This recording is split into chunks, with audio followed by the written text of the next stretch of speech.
మన 9 టీవీ ప్రేక్షకులకు స్వాగతం సుస్వాగతం. ఇవాల్టి ముఖాముఖి కార్యక్రమంలో మనతో ఉన్నారు కాళీమాత ఉపాసకురాలు సింధు మాత గారు. నమస్కారం సింధు మాత. నమస్తే అమ్మా. సామాన్య ప్రజలకి చాలా అపోహలు ఉన్నాయి, ముఖ్యంగా మీ గురించి. సన్యాసం పుచ్చుకోవాలన్నా, ఏదైనా మంత్రోపదేశం తీసుకోవాలన్నా కూడా బ్రహ్మచర్యలు మాత్రమే అర్హులు అని అంటారు. బ్రహ్మచర్య ఉన్న వాళ్లే తీసుకోవాలంటారు.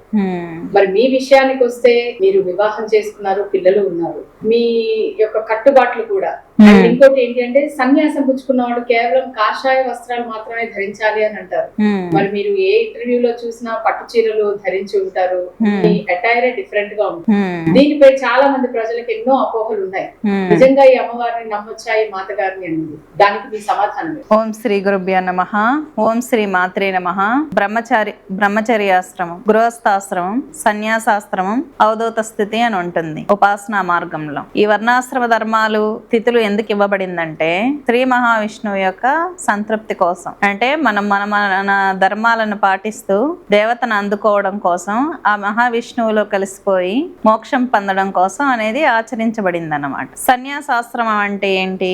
సామాన్యంగా మామూలుగా ఈ సంసారంలో గృహస్థాశ్రమంలో విరక్తి చెంది, ఇలాంటి సంపూర్ణత బాగా అనుభవించి గృహస్థాశ్రమం తర్వాత సన్యాసం అనేది పుచ్చుకోవడం జరుగుతుంది. తర్వాత సన్యాసాశ్రమాన్ని అనుభవించిన తర్వాత శరీరం మీద కూడా స్పృహ లేని స్థితిలో, గొప్ప స్థితిలో అవధూత స్థితికి వెళ్ళడం జరుగుతుంది. బ్రహ్మచర్యం అంటే ఏంటి?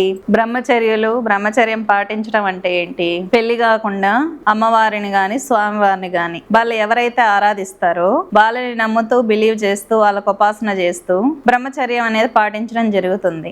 బ్రహ్మచర్యం అంటే వివాహం చేసుకోకుండా, ఎవరితో కనెక్టివిటీస్ లేకుండా, ఎటువంటి ఇది లేకుండా. బ్రహ్మచర్యం అంటే పెళ్లి కాకుండా ఉండడమే కాదు, బ్రహ్మచర్యం అంటే ఎవరితో శారీరక సంబంధం కలిగి ఉండకపోవటం.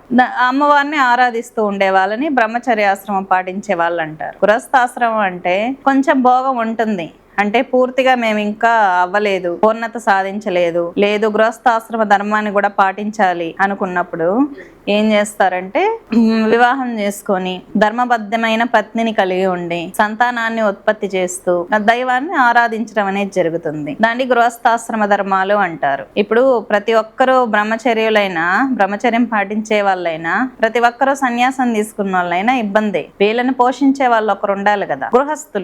గృహస్థులు వాళ్ళ ధర్మాలను పాటిస్తూ ఉపాసనలు చేయడం వల్ల వీళ్ళకి ఎటువంటి శక్తి ఉంటుందో గృహస్థాశ్రమం పాటించే వాళ్ళకు కూడా అటువంటి శక్తే ఉంటుంది.